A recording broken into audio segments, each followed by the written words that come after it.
This is Valley News Live at 5. Hello again, everyone. There are new details this afternoon about that tragic crash at a holiday parade in Waukesha, Wisconsin.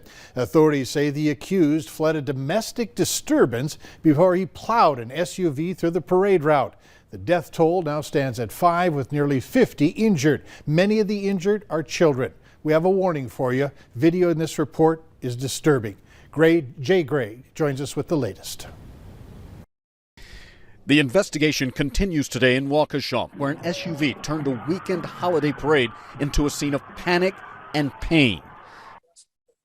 I saw, maybe 3 people right in front of me get hit. 39-year-old Daryl E. Brooks from Milwaukee is in custody after the chaos. This photo from a previous arrest. We have information that the suspect prior to the incident was involved in a domestic disturbance. At this time, the Waukesha Police Department is referring 5 counts of first-degree intentional homicide.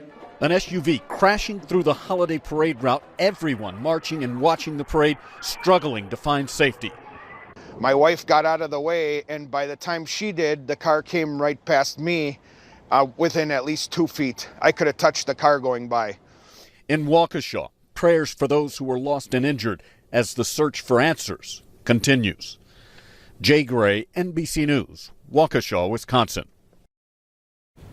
And this afternoon, we now know that dozens of injured, including at least 12, are children, some in critical condition.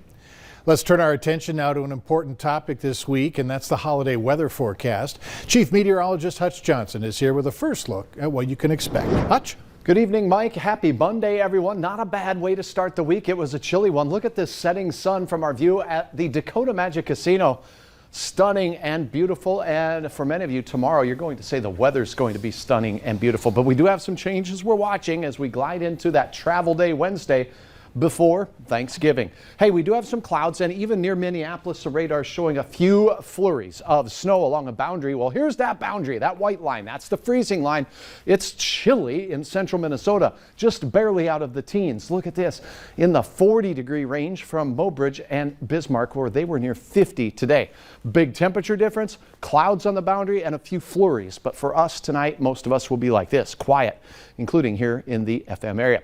Now, temperatures will sneak down into the 20s, and that's where we'll stay, but these south winds will bring some nice warmth for tomorrow. And then, Mike, we're watching Wednesday travel, well, for travelers, I should say. A cold front is going to make its way through. We're going to have wind. We'll have some areas of flakes, and I'll update you in your hour-by-hour forecast and what you can expect if you're traveling across our area here in just a couple of moments. Important information. Thanks, Hutch. New for you this afternoon at 5, a federal charge has been filed against a man accused of kidnapping a woman in Fargo and forcing her to drive to a Moorhead bank at gunpoint so she would withdraw money for him at an ATM. Sharmaki Abduali is now charged with federal kidnapping. Officers say that the victim called to report that a man came up and pointed a gun at her at the Gate City Bank in Moorhead just after 11 a.m. on October 19th. She told officers Abduali got into her vehicle, told her to drive to Moorhead, and started going through her purse. She wasn't able to get any money out of the ATM, and he eventually got out of the car. He was arrested 3 weeks later. Police in Oregon have uncovered a massive illegal marijuana operation. On November 18th, officials served a search warrant in White City, Oregon, and discovered what they call an epic bout of pot. The location consisted of 5 warehouses containing approximately 500,000 pounds of pot, valued at about $500 million. More than 100 people, many of them migrant workers living on site in poor conditions, were initially detained before being released. More than 90% of federal workers are now in compliance with President Joe Biden's vaccine mandate. According to a U.S. official, those federal employees have received at least 1 dose of a COVID-19 vaccine or have requested an exemption.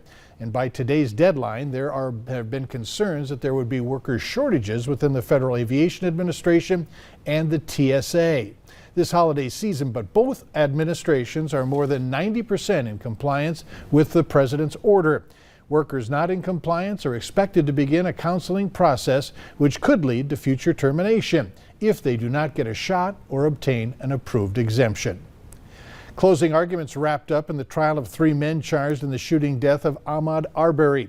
The prosecution today arguing that the three were the aggressors who chased down an unarmed Arbury when they saw him running through their neighborhood. Meanwhile, the defense saying the men suspected Arbury of break-ins in their neighborhood and were carrying out a citizen's arrest. This week, Minneapolis-St. Paul Airport in the Twin Cities is expected to be pretty darn busy as Thanksgiving quickly approaches. There's already a high number of people traveling, and the TSA says more than 2.2 million people were screened at airports nationwide on Friday alone. That's the highest number since the pandemic started. Reporter Charmaine Nero breaks down what you should know if you're traveling MSP this week. As the Thanksgiving holiday travel season kicks into high gear, we're going to Grandma and Grandpa's house because they have pie. Travelers of all ages, like Christine Ray and her children, head toward TSA checkpoints at MSP International Airport, where airport officials estimate this year's bookings mark an approximate 70% recovery compared to pre-pandemic numbers, nearly doubling over 2020 Thanksgiving holiday peaks when the airport saw a single-day high of more than 15,000 travelers screened. We've gotten through things pretty good so far. We this time decided just to do the carry-ons, and it doesn't seem too crowded for us. Nationwide travel experts say more than 4.2 million Americans are expected to travel by air this Thanksgiving holiday season. According to TSA, more than 2 million people were screened at airport security checkpoints on Saturday. It was the third consecutive day where more than 2 million were screened at airports across the country. Going to Oakland, go visit my mom, brother, and sister. Mike Songrass came to MSP Airport from Duluth. While he's not a fan of crowds or flying, I'm terrified of planes. Oh boy, no, I'm just nervous. These travelers are offering advice for others planning to hit the sky this holiday season. Plan ahead and just enjoy it. Charmaine Nero, KARE 11 News. MSP officials advise passengers to arrive at the airport at least 2 hours before a domestic flight or 3 hours prior for an international flight. Other forms of transportation on the road, for example, gas prices here in the Valley have also increased. You can find the cheapest gas in Fargo at Shell off of University Drive North, standing currently at $3.14 a gallon. Casey's off of 10th Street North is at $3.17 a gallon, as well as Holiday off of University Drive. Thanksgiving brings people together to enjoy a special meal with their loved ones, but for some, putting food on the table is a challenge. Now, a motorcycle group from Dickinson, North Dakota, called Bad Pennies, is making it possible for many families. The group is able to put together boxes of food for the holidays through private donations and then give them to families in need. If it wasn't for you guys, we wouldn't have this. We love our city. You guys mean so much to me. The love, the joy that you guys always bring. It really touches me. People cry in our arms, you know, because they're so thankful for the food, and just it's been a very positive response. And I mean, like I said, the community has rallied around us and helped. And for the Bad Pennies, it's not just about giving back, it's about making others feel a part of their family. United Way helps the Bad Pennies connect to the area families. Members of the Minnesota National Guard were honored today after returning from deployment in the Middle East in late July. Reporter Ren Clayton went to Alexandria for the homecoming celebration. Good afternoon, Carnage Battery. The mission? We are in charge of the land-based phalanx weapon system. May sound complicated. Our primary mission was defensive assets of our particular location. But the feeling when the 1st Battalion returned from Afghanistan and Iraq this summer is one we can all empathize with. The tears are flowing, the hugs are happening, you saw kids running. The welcome back continued formally today in Alexandria. And coming home and seeing like all kind of culminate into one event like this, it's really heartwarming to say, like, this is why we're in the military. This is why we serve. Sergeant Dustin Olson came back from deployment and met his 6-month-old son, Everett, for the first time. A lot of joy. A lot of joy. I mean, you can do FaceTime videos and all that stuff, but it only does so much.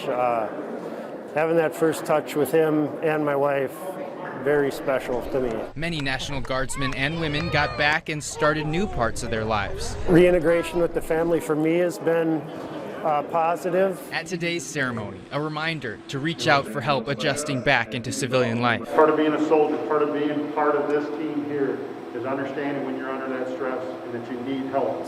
An important day. So welcome back. For those who serve. Carnage Battery. In Alexandria. Ren Clayton. Dismissed. WCCO 4 News. The unit honored is based in Alexandria but has soldiers from over 60 Minnesota communities. Thinking of inviting your furry family member to the table this Thanksgiving? Well, the Animal Humane Society is reminding you pet owners of the holiday dinner items that dogs and cats can eat and which they need to avoid. For example, you can give your pet meat, but you got to have the skin off of it because of the high fat content. Also, any spices could hurt feline stomachs. As for those turkey bones left over, keep those away from your pets at all costs. Cooked bones are a choking hazard. Instead, getting a turkey-based treat from the pet store. Later on Valley News Live at 5, if you like shopping on Amazon, we have some inside information on what deals they plan to offer for Black Friday. But next, we'll talk a little bit about our weather, which had warmer temperatures to the southwest than in northern Minnesota. Low 20s for high temperatures there today. A gorgeous setting sun captured by our Dakota Magic Casino camera. We'll talk about Wednesday travel trickery as well. Join me. Your forecast is next.